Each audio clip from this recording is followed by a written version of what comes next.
আজ আমরা দুজনে সন্ধ্যাবেলায় চলে গেছিলাম স্ন্যাক্স ফুড খেতে। আর স্ন্যাক্স ফুডে আমরা যেই স্টলটাতে গেছিলাম তার নাম ছিল ইটস হট। আর এদের আইটেমগুলো কী কী অ্যাভেলেবেল আছে তার প্রাইস লিস্ট সম্পূর্ণই তোমাদের সাথে শেয়ার করলাম। চিকেন ড্রামস্টিক, আর সেটা খেতে দারুণ টেস্টি ছিল। এটি খেতে কতটা টেস্টি ছিল তা তোমরা আমার এক্সপ্রেশন দেখেই বুঝতে পারবে। আর এই দোকানটি ছিল একদম জোকা ডায়মন্ড পার্কের একদম মোড়ের মাথাতে। তোমরা গেলেই ইটস হট বলে এই দোকানটি তোমরা চোখের সামনেই দেখতে পেয়ে যাবে। আর এই চিকেন ড্রামস্টিকটা খেয়ে আমাদের এতই ভালো লেগেছিল, তারপরে আমরা আবার অর্ডার করেছিলাম মোমো ফ্রাই। আর এই ফ্রাই মোমোটাও কিন্তু দেখতে যতটা সুস্বাদু, খেতেও কিন্তু ততটাই সুস্বাদু ছিল।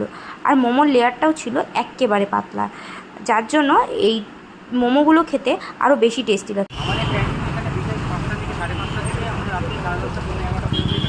তুলে নিয়েছো তাহলে টাইমিংটা। সবাই ভালো থাকবে।